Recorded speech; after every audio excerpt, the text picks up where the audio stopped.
नमस्कार, मेरा नाम अश्वनी पारेख है, प्रोफेसर अश्वनी पारेख। आप जहाँ खड़े हैं वो national agri food biotechnology institute है और centre for innovative and applied bio processing है। ये जो दो इंस्टीट्यूट हैं, ये department of biotechnology government of India के प्रीमियर रिसर्च इंस्टीट्यूट हैं। और इन दोनों इंस्टीट्यूट का जो उद्देश्य ये है कि आने वाले समय में हमारे पास पर्याप्त भोजन हो, पर्याप्त खाना हो, और जो खाना हो वो संतुलित हो, न्यूट्रिशनली बैलेंस्ड हो। और जो दूसरा इंस्टीट्यूट है सियाब है, उसका उद्देश्य ये है कि फार्मर्स की इनकम को हम लोग बढ़ाएं और जो भी वेस्ट जनरेट हो रहा है उसको हम फिर से यूज़ करें ताकि फार्मर के लिए इनकम बढ़े और नए नए प्रोडक्ट उनसे निकलें। तो ये हमारे इंस्टीट्यूट का मैंडेट है। और जो आज का हमारा समारोह है वो नेशनल साइंस डे को सेलिब्रेट करने के लिए है। नेशनल साइंस डे एक नेशनल मूवमेंट है, एक राष्ट्रीय मूवमेंट है, जिसमें हम ये याद दिलाते हैं कि साइंस से हर प्रॉब्लम का सलूशन निकल सकता है।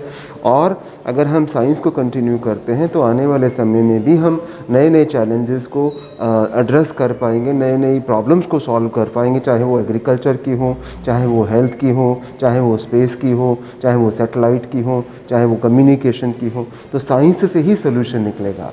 और ये हम मना रहे हैं आज़ादी का अमृत महोत्सव, जो कि 75 साल हमारी आज़ादी को हुए, 75 ईयर्स। तो हमारे आदरणीय प्रधानमंत्री जी ने जो आह्वान किया है आज़ादी के 75 वर्ष, जिसको हम अमृत महोत्सव के नाम से मना रहे हैं। और आज का जो नेशनल साइंस डे है वो इस बात को स्ट्रांगली प्रूव करता है, सपोर्ट करता है कि साइंस से ही हर प्रॉब्लम का सल्यूशन है। आज की जो साइंस है कल की टेक्नोलॉजी होगी। और आज के दिन हम सर सीवी रमन का, जो उनको नोबेल प्राइज़ मिला था डिफ्रैक्शन स्पेक्ट्रोस्कोपी के लिए, रमन स्पेक्ट्रम के लिए, रमन इफेक्ट के लिए, उसको भी हम सेलिब्रेट करते हैं। और आज हम ये प्रण लेते हैं अपने साइंटिस्ट, अपने स्टूडेंट के साथ कि हम अपने उद्देश्य में कार्यरत रहेंगे और आने वाले समय में हम भारत को एक विश्व की एक ऊंचाई पर लेकर जाएंगे, जहां विश्व में कीर्तिमान बनेगा साइंस का, विज्ञान का। ये उद्देश्य है। बिल्कुल सर, जैसे कि अभी लेक्चर चल रहा था तो वहाँ पर फार्मर की चैलेंजेस के बारे में कुछ दिखाया गया था। उसमें कैसे, मतलब कि उस पर अपना कितना कंट्रोल होता है कि इन फ्यूचर में कैसे उस पर कंट्रोल किया जाए। जैसे कि वाटर जो है, ग्राउंड वाटर की अगर बात की जाए तो डे बाय डे जो है बहुत ज़्यादा डेप्थ में जा रहा है। इस पर क्या, मतलब कितना फोकस होता है कि देखिए, सीवरेज ले आई जाए या कुछ। एग्रीकल्चर, हमारा देश जो है एक एग्रीकल्चर बेस्ड कंट्री है। हमारे यहाँ ज़्यादातर किसान हैं, लेकिन आज का जो एग्रीकल्चर है, आज का जो किसान है, उसको बहुत सारे नए नए चैलेंजेस सामना करना पड़ रहे हैं। जैसे देखिए, मानसून जो है आजकल बड़े अनप्रेडिक्टिव हो रहे हैं। कभी बहुत सारी बारिश हो जाती है, कभी बारिश होती ही नहीं है। कभी आपका जो पानी आपको मिल रहा है वो खारा हो जाता है, कभी उसमें नमक ज़्यादा हो जाता है, कभी सॉल्ट ज़्यादा हो जाते हैं, कभी वायरसेस आ जाते हैं, जैसे अभी पेंडेमिक ह्यूमंस का आया, कोरोना वायरस। ऐसे प्लांट को भी वायरस लगते हैं, इंसेक्ट आ जाते हैं, कीड़े आ जाते हैं। तो बहुत सारे ऐसे स्ट्रेसेस हैं जो आज की प्रोडक्टिविटी को अफेक्ट कर रहे हैं, और इसका इफेक्ट आने वाले 10 साल में बहुत ज़्यादा पता लगेगा। आज की तारीख में हमारे पास पर्याप्त भोजन है, बट बीइंग द साइंटिस्ट होने के नाते हमारा ये फ़र्ज़ बनता है कि आने वाले चैलेंजेस को हम लोग परसीव करें, आने वाली प्रॉब्लम्स को हम लोग आज देखें और उनका सलूशन तैयार रखें। तो ये ज़रूरी है कि आज के एग्रीकल्चर को हम अगर कंटिन्यू करना चाहते हैं, हम चाहते हैं कि आने वाले 10 साल में, 20 साल में हमारे पास पर्याप्त खाना हो, तो उसके लिए हमें नई नई टेक्नोलॉजी का इस्तेमाल करना होगा, नए नए प्रयोग करने होंगे। और उसी उद्देश्य के साथ आज नेशनल साइंस डे मना रहे हैं। देखिए, जो मानसून है वो अनप्रेडिक्टेबल हो रहे हैं, कभी बहुत बारिश आती है, कभी नहीं आती है। तो फार्मर्स लोग क्या करते हैं, ज़मीन से पानी निकालते हैं। तो अगर आप रिपोर्ट देखें तो पिछले 10 साल में जो हमने पानी निकाला है, 106 क्यूबिक किलोमीटर ग्राउंड वाटर हमने निकाल लिया है।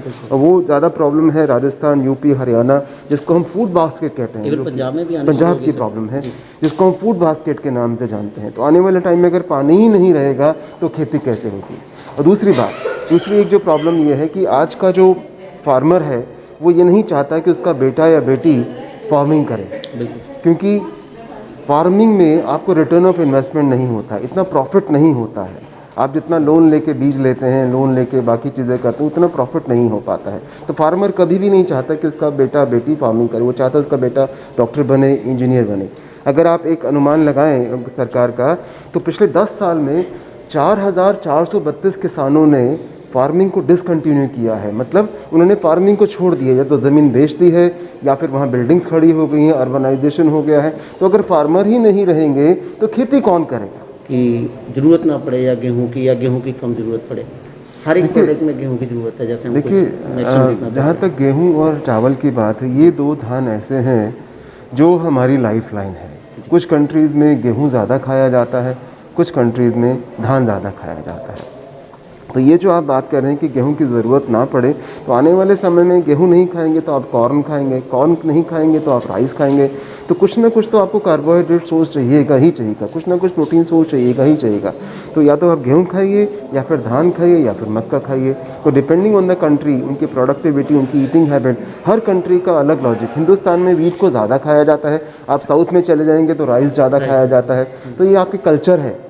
ये एक मैं ये कहूँगा कि good food is a good mood. जैसे आप अच्छा अगर खाते हैं तो आपके विचार भी अच्छे होते हैं। तो जैसा आपका सदियों से खाना पीना चलता आ रहा है, वो हम उसके यूज़ टू हो चुके होते हैं।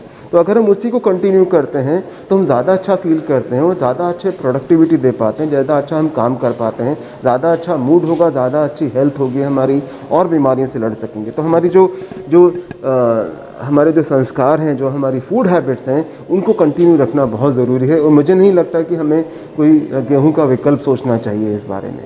सर नाभि की तरफ से कोई किसानों के लिए भी अवेयरनेस कैंप्स भी या कुछ ऐसा लगाया जा रहा है? हम लोग पिछले 2 साल में तो हम लोग नहीं कर पाए बिकॉज कोरोना के। अदरवाइज़ हमारे रेगुलर किसान कैंप्स होते हैं और रेगुलर हम लोग ओपन डे रखते हैं। आज हमने पहली बार बहुत दिनों बाद ओपन डे रखा है, जहाँ हमारे पास स्कूल कॉलेजेस के लोग आए हैं, स्टूडेंट्स आए हैं, 70 लोग स्टूडेंट्स आए हैं हमारे पास। दौर से भी जुड़े हैं कुछ लोग? हाँ जी, ऑनलाइन भी बहुत से, ऑस्ट्रेलिया से, ऑल ओवर कंट्री से जुड़े हैं, ऑल ओवर वर्ल्ड से जुड़े हैं। तो हम फ्यूचर में और कोशिश करेंगे कि जो हमारे प्रोडक्ट हैं नाभि के, वो लोगों को समझ ही आए और साथ में पसंद भी आए। और उसके लिए ज़रूरी है कि हम इस तरह की मीटिंग करें, इस तरह के सेलिब्रेशंस करें और ओपन डे रखें, जहाँ पे एक जनरल पब्लिक आकर हमसे बात कर सके। एक जो हमने प्रोग्राम शुरू किया है उसको हम बोलते हैं साइंस सेतु।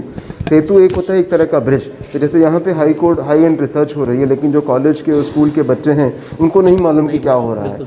तो ये हमने क्या करा, हमें लेक्चर सीरीज शुरू करी है। हर हफ्ते हमारे पास एक लेक्चर होता है, उसमें सारे कॉलेजेस के लोग आते हैं और वो हमारे साथ हमारी बातों को सुनते हैं, जो कि हम फिजिकली करने वाले हैं, अब तक ऑनलाइन कर रहे हैं 2 साल से। और हमसे क्वेश्चन पूछते हैं वो, और जितने वो क्वेश्चन पूछते हैं उतनी हमें अपने प्रोडक्ट की टेस्टिंग भी होती है। अरे हमने तो ये सोचा ही नहीं था, ऐसे भी क्वेश्चन हो सकता है। तो दोनों तरह से इसका फ़ायदा होता है। तो इस तरह की हम लोग पब्लिक अवेयरनेस, जिसको हम ओपन डे कहते हैं या साइंस सेतु कहते हैं या किसानों के लिए कहते हैं, उस तरह की एक्टिविटीज़ हम और करने वाले हैं फ्यूचर में। नेशनल साइंस डे के मौके पर सर हमारे जो दर्शक हैं उनको क्या मैसेज देना चाहते हैं? देखिए, मैं ये कहूँगा कि साइंस के बिना कुछ भी संभव नहीं, विज्ञान से ही प्रगति संभव है। और अगर हम इस बात को समझ लें कि विज्ञान से ही प्रगति संभव है, जो तो हमारे मन के विचार हैं, जो हम कुछ नई चीज़ों को एक्सेप्ट नहीं करते हैं, उस चीज़ को, भ्रांति को निकाल दिया जाए। नई टेक्नोलॉजी को हम लोग टेस्ट करें, अच्छी है तो अडॉप्ट करें, और उसी से प्रगति पॉसिबल है। वो दिन चले गए कि जैसे मुझे एक बात याद आती है, मेरी दादी माँ थी, उनको जब हम गैस सिलेंडर का खाना खिलाते थे तो उनके पेट में दर्द होता। वो कहते थे मुझे गैस नहीं चाहिए, मुझे लकड़ी का खाना चाहिए, गोबर का खाना चाहिए। पर आज की तारीख में हम उस बात को भूल गए। हमने सिलेंडर को अडॉप्ट कर, जो उज्ज्वला प्रोग्राम भी प्रधानमंत्री जी का है, उसको अगर आप देखें तो एक टेक्नोलॉजी ट्रांसफॉर्मेशन है। पहले हम लोग लैंडलाइन की बात करते थे, एसटीडी कॉल बुक कर, आज हर एक के पास मोबाइल है। तो नई टेक्नोलॉजीज़ अगर हमारे पास आ रही हैं तो हमें उनको अडॉप्ट करना चाहिए, खुले हाथों से, खुले मन से अडॉप्ट करना चाहिए। उसी से प्रगति होगी, उसी से देश आगे जाएगा। नेशनल साइंस डे के दिन मैं आपको यही सब कहना चाहूँगा, विज्ञान से ही प्रगति है और आज का जो विज्ञान है वो कल की टेक्नोलॉजी है। इसलिए हमें निरंतर मेहनत करते रहने चाहिए और आगे बढ़ने का संकल्प करना चाहिए और स्टूडेंट्स को प्रेरित करना चाहिए, ताकि हम देश को नई ऊंचाइयों पर लेके जा सकें। मेरा नाम डॉक्टर स्नेहलता सिंगला पारिक है। मैं दिल्ली में ICGB में साइंटिस्ट हूँ। नेशनल साइंस डे बहुत ही इम्पॉर्टेंट दिन है। मैं कहूँगी एक फेस्टिवल की तरह हमारे यंग माइंड्स सेलिब्रेट करते हैं, क्योंकि इस दिन हम यंग बच्चों को साइंस के लिए रियली इंस्पायर कर सकते हैं, मोटिवेट कर सकते हैं। तो आज का दिन बहुत ही, यहाँ देखा मैंने कॉलेज के कई बच्चे आए हुए हैं, तो बहुत ही अच्छा लगा कि वो यंग क्या क्या साइंस में प्रोग्रेस हो रही है वो आज के दिन में जाने। मैम, नाभि में आपने लेक्चर दिया और यहाँ के जो बच्चे हैं, अगर फूड इंडस्ट्री के बारे में बात किया जाए तो कितना आपने देखा होगा बच्चों को कितना रुझान है, या आपको क्या लगता है कि ऐसी इंडस्ट्री में कितना बच्चे पार्टिसिपेट कर रहे हैं? नहीं, बहुत इंटरेस्टेड हैं, बहुत यंग बच्चे यहाँ देखने को मिले। और जो यहाँ पे टॉक्स हुई हैं उनसे बच्चों को डेफिनेटली बहुत इंस्पिरेशन मिलेगा कि इंडिया का फ्यूचर क्या है, ग्लोब का फ्यूचर क्या है फूड सिक्योरिटी के बारे में। मेरा खुद का लेक्चर इसी के बारे में था। आपका लेक्चर भी हमने भी थोड़ा सा सुना था। पैडी के ऊपर आप सीड्स वगैरह बहुत सारे दिखा रहे थे पैडी के, तो लास्ट में आपने सेव वाटर के ऊपर फोकस किया था। तो आपको लगता है कि पैडी की अगर इंडस्ट्री या लगातार एग्रीकल्चर अगर पैडी का होता रहा तो डे बाय डे जो है वाटर लेवल डाउन जा रहा है? पंजाब जहाँ पर आप खड़े हो यहाँ का भी, यहाँ तो 5 नदियाँ भी हैं, बिल्कुल लेकिन उसके बावजूद भी ये जो राज्य है पानी से कहीं ना कहीं अब नहीं, वो बिल्कुल प्रॉब्लम झेल ठीक रहा है। आपने कहा, लेकिन अब ये भी मैंने उस पे बताया कि चावल 60 से 70% लोग पूरे संसार के चावल पे ही डिपेंड करते हैं। उनके लिए स्टेपल खाना चावल ही है। चावल की खेती में डेफिनेटली पानी लगता है, लेकिन आजकल साइंटिस्ट उस टाइप की किस्में निकालने की कोशिश कर रहे हैं जिसमें कम पानी में चावल उगा सकें, तो और या छोटे से लैंड मास पे हम बहुत ज़्यादा यील्ड बढ़ा सकें। वही मेरी रिसर्च का फोकस है कि छोटी सी ज़मीन पर आप एक ही पौधे से कितने ज़्यादा से ज़्यादा ग्रेन्स बना सकते हैं, तो उसमें अल्टीमेटली हम पानी सेव ही करेंगे एक तरीके से। तो क्या किसान कन्विंस हो गया इस चीज़ से? अगर ये टेक्निक आ जाती है तो क्या किसान को कितना इसका फायदा बिल्कुल होगा, बिल्कुल कितना फ़ायदा होगा, उन्हीं के लिए है, क्योंकि जो हमारे बड़े बड़े किसान हैं उनको इतना फ़र्क नहीं पड़ता, लेकिन जो हमारे स्मॉल होल्डर्स हैं ना, स्मॉल फार्मर्स हैं, उनके लिए ये पानी की अवेलेबिलिटी की बरसात हो रही है या नहीं, हमारी तो एग्रीकल्चर बेस्ड इकोनॉमी है, तो अगर उनको ऐसी वैरायटीज़ दी जाएँ तो डेफिनेटली उनकी जीवन में बहुत अलग असर पड़ेगा, बहुत पॉजिटिव। जहाँ कम बरसात हो रही वहाँ तो चलो ये अच्छा रहेगा, पर जहाँ पे लोगों की जो पंजाब में आदत है कि मोटर चला दी है, पानी बेइंतहा बह रहा है, उनको कैसे कन्विंस किया जाएगा? नहीं, बेइंतहा बह रहा है, लेकिन वो हमेशा बहता नहीं रहेगा ना। अभी नासा ने ये सैटेलाइट पिक्चर्स दिखाई हैं हमें कि ऑलरेडी 100 क्यूबिक ग्राउंड वाटर नीचे जा चुका है, तो कितनी नीचे तक आप पानी निकालोगे? पॉसिबल नहीं है ना, कभी तो पानी भी ख़त्म ही होगा। तो ये राइट मोमेंट है कि हमें ये सतर्क हो जाना चाहिए कि पानी ख़त्म होने वाला है, अब हमें उसको ध्यान से बचा के यूज़ करें। इसीलिए मैं सेव वाटर बोल रही हूँ। आपकी तरफ से कोई कैंप्स वगैरह कुछ लगाए जाएंगे इसकी अवेयरनेस के लिए? नहीं, ऐसा कैंप्स तो नहीं, हम तो बिल्कुल साइंस किसान तक कैसे पहुंचेगी ये किसान बात? तक डेफिनेटली पहुंचेगी, क्योंकि ये हम इंडस्ट्री तक पहुंचाएंगे और इंडस्ट्री के एक्सटेंशन का वो होते हैं, पूरे साइंटिस्ट होते हैं जो जाके किसानों को अवगत कराएंगे कि ऐसा करके कुछ वैरायटीज़ निकलने वाली। मैम फूड ग्रेड इंडस्ट्री तो होगी, लेकिन जो फ्रूट मार्केट जो जगह इंडिया में या कहीं और भी है, इस पर कितना फोकस अपना एज ए साइंस मतलब रहता है कि भाई फ्रूट मार्केट को ज़्यादा बढ़ावा? फ्रूट मार्केट में देखिए 2 ही एस्पेक्ट बहुत ज़रूरी है, एक तो कितना न्यूट्रिशन है और कितना उनकी शेल्फ़ लाइफ है, क्योंकि फार्मर्स को जो फ्रूट उगाते हैं उनको बड़ा नुकसान होता है कि आपने ट्रांसपोर्ट किया, फ्रूट सड़ ही गया, तो उनको वो कॉस्ट मिलती ही नहीं। तो हमारा रिसर्च और बाकी लोगों का भी रिसर्च उस पर बहुत फोकस्ड है कि उनकी शेल्फ़ लाइफ, ट्रांसपोर्ट लाइफ कैसे बढ़ाई जाए।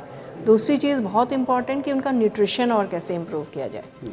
एज ए साइंस क्या आपको लगता है कि अभी भी वो टाइम है कि बगैर मतलब कि ग्रेन को खाए, मतलब कि फ्रूट के बगैर, मतलब जो लोग कहते हैं कि फ्रूट के जितना मर्जी खा लो लेकिन ग्रेन लेना पड़ेगा, क्या अभी वो टाइम है कि कुछ समय बाद ऐसा आ जाएगा? नहीं, कि आपको बिल्कुल अनाज मुझे लेने की लगता है जरूरत कि है? नहीं, अनाज तो अनाज ही है, लेना पड़ेगा। लेना पड़ेगा, क्योंकि आप अनाज को फ्रूट रिप्लेस से नहीं काम कर नहीं सकते चलेगा। फ्रूट से।